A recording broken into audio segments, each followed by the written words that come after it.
Chapter 13, Nervous System, Brain and Cranial Nerves, Part 6. Right.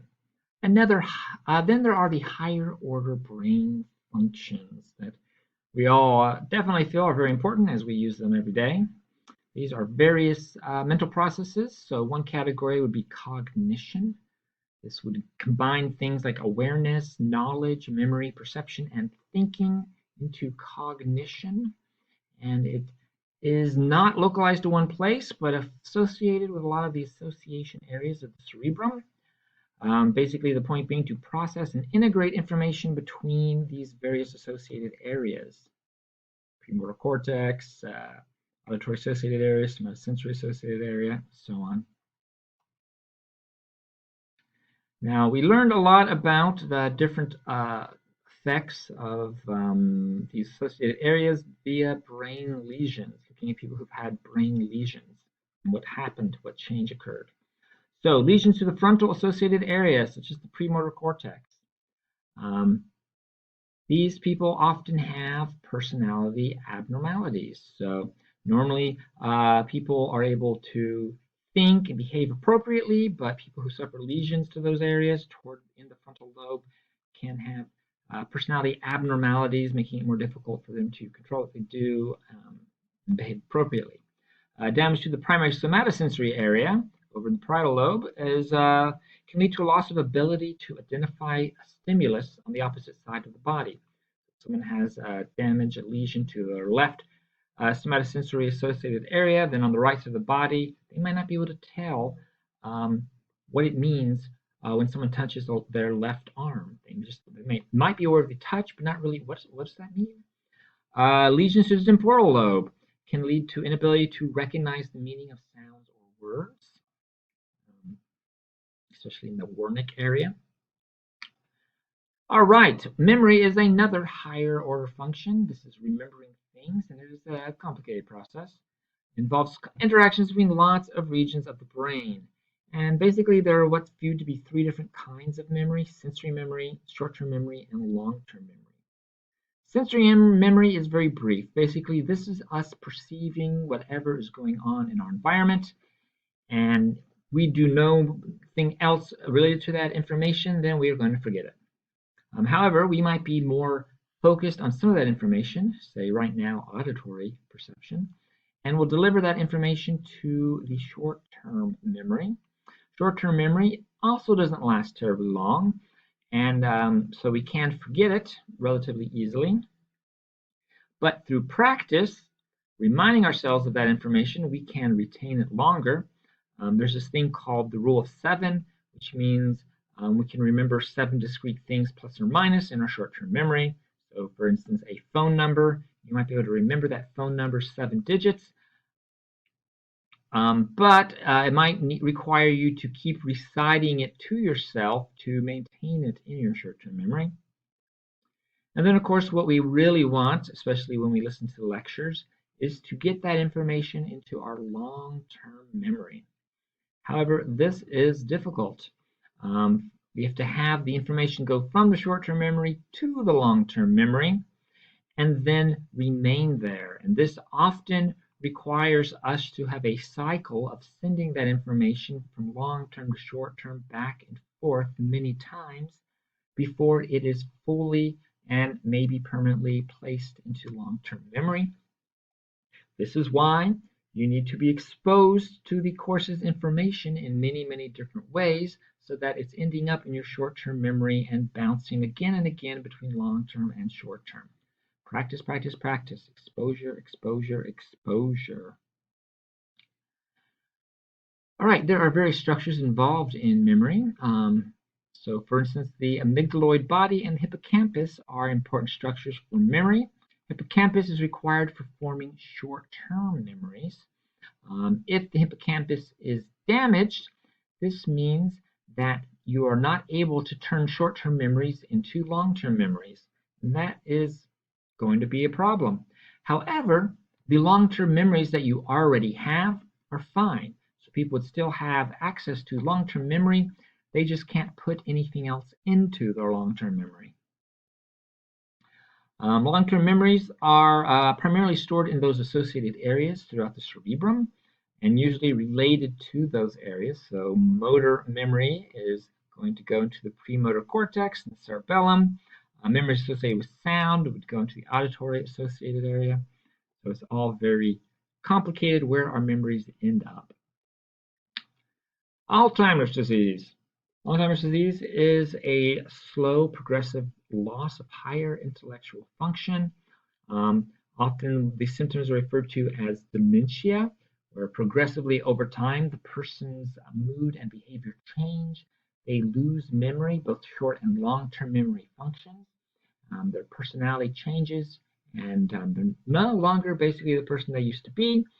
The underlying cause is not clearly known, and it is difficult to diagnose Alzheimer's to separate it from other forms of dementia, at least not until the person is suffering from severe Alzheimer's disease. So someone here was done a PET scan of someone with severe Alzheimer's disease compared to someone with a normal brain, and as you can see, the ventricle spaces are much larger.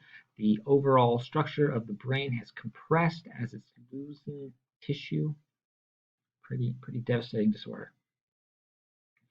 All right, leaving the brain and going to the cranial nerves. There are 12 pairs of cranial nerves. 3 of them are special sensory nerves. 1, 2, 3, 4, 5. 5 of them are motor nerves, and the remaining 4 are mixed nerves, carrying both motor and sensory information. And here's another way you can look at it from a different view inside a brain. So they're both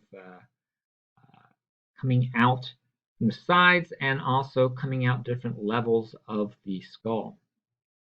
So first up is olfactory nerve, cranial nerve 1. This is the neurons that go from the olfactory epithelium in the nasal cavity to the olfactory bulb. So olfactory nerve, cranial nerve 1, is actually all these scattered nerves going through the cribriform plate to the olfactory bulb. The olfactory bulb is now considered part of the brain, and it sends the olfactory information to the olfactory tract, which then sends it to the primary olfactory area in the temporal lobe. So the sense of smell is the one sensation that bypasses the thalamus. Then we have optic nerve. 2 of these, of course, right and left, they are referred to as optic nerve or cranial nerve 2. They're receiving visual information from the retina inside of the eye, and then that information travels through the optic nerve. It then reaches a structure called the optic chiasm, where the 2 optic nerves come together to form the optic chiasm, and the medial information from each nerve switches sides. And then that information continues through the optic tracts into the thalamus, and then from the thalamus through more optic tracts to the primary visual areas found in the occipital lobes. Anosmia is the loss of smell. Could be a temporary thing, could be caused from an infection in the nasal cavity, damage to the cribriform plate, or it could be permanent from, say, lesions in the olfactory pathway. Anopsia is blindness due to a defect in one or both eyes, or maybe possibly to the optic nerves or the optic tracts. So depending on what is damaged could affect where field the vision is no longer functioning. Then we have these 3 nerves, the ocular motor nerve, cranial nerve 3, the trochlear nerve, cranial nerve 4, the abducens nerve, cranial nerve 6. All 3 of these help control muscles that move the eye. The ocular motor nerve originates in the midbrain and controls 4 of the muscles that move the eye, plus a muscle that raises the eyelid, the upper eyelid. It also has autonomic control of the focusing the lens of the eye and diameter of the iris. The trochlear nerve originates in the midbrain and only controls 1 of the muscles that move the eye. And the abducens nerve originates in the pons and only controls 1 muscle that moves the eye. Damage to these 3 cranial nerves can lead to strabismus. Strabismus is where both eyes are no longer aligning correctly and fixing on the object that the person is looking at. 1 or both of the eyes may be turning inward or outward. Diplopia is double vision. This can be caused by damage to any of these 3 nerves. Basically, the eyes are kind of misaligned or vibrating slightly, causing double vision. And then ptosis is only caused by damage to the ocular motor nerve, and this is a droopy eyelid. So the eyelid, they can't raise it up fully. Then we have trigeminal nerve or cranial nerve 5. It originates in the pons and branches into 3 big branches. It is a mixed nerve. It has sensory information for touch, pain, and thermal sensations in sort of the deeper areas of the skull, the front of the skull. It has motor control for controlling chewing motions, specifically temporalis muscle and masseter muscle. And damage to it, one disorder is trigeminal neuralgia. This is a sharp cutting or tearing pain that's caused whenever the trigeminal nerve is touched. So if someone touches, say, your side of your face, you might feel suddenly a sharp tearing pain. Facial nerve. Facial nerve originates from the pons. It is a mixed nerve. It has sensory neurons that extend to the taste buds for the anterior 2/3 of the tongue. So it carries the taste sensation for the anterior 2/3 of the tongue. Also has motor neurons for innervating various facial muscles and muscles in the middle ear and some in the neck. It has autonomic motor neurons that control various glands, lacrimal glands, nasal glands, salivary glands. Damage to the facial nerve can lead to ageusia, loss of the sensation of taste in the anterior 2/3 of the tongue.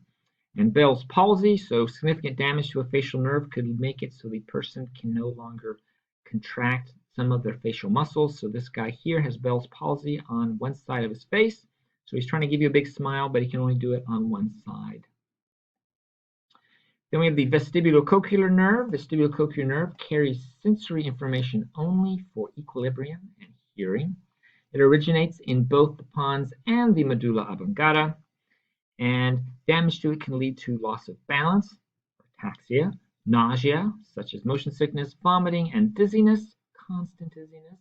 Tinnitus is also linked to this cranial nerve, and also deafness. A person can lose the ability to hear if the vestibulocochlear nerve is significantly damaged. Then we have glossopharyngeal nerve, cranial nerve 9. This is a mixed cranial nerve, so it has sensory information that includes the sense of taste from the posterior third of the tongue. It also has some general sensations for the pharynx or throat. It has chemoreceptors going into the bloodstream to detect various chemical concentrations in the blood. And then it has motor control over the muscles that help to constrict during swallowing, and also in the parotid salivary gland. Damage to it can lead to dysphagia or difficulty swallowing, to dry mouth, and to ageusia, loss of taste sensation in the posterior third of the tongue. Then the vagus nerve, cranial nerve 10. Vagus nerve innervates structures primarily in the trunk of the body. This is the only cranial nerve that innervates structures in the trunk of the body. It has both sensory functions, so it's bringing visceral sensory information to the brain for various structures, conveying hunger, fullness, discomfort, distension, the rate of heart rate, the expansion of the lungs, etc. It also has motor control in some of the muscles for swallowing and in the larynx for vocalizing and coughing, and also autonomic control, motor commands to the smooth muscle structures and glands associated with the viscera, the organs in the trunk of the body, including the heart. Damage to the vagus nerve can lead to vagal paralysis, where the person can no longer sense what's going on in those organs in the thoracic and abdominal cavities, dysphagia, difficulty swallowing, tachycardia, or rapid heart rate. Then we have the accessory nerve originating in the medulla oblongata. It controls the sternocleidomastoid and trapezius muscles. If it's damaged, it leads to paralysis of those muscles and a difficulty in raising shoulders and turning the head. And then we have hypoglossal nerve, cranial nerve 12. It's a motor cranial nerve that innervates muscles associated with the tongue. Damage to it can lead to dysphagia, difficulty in speaking, and dysphagia, difficulty in swallowing. That is it for this chapter.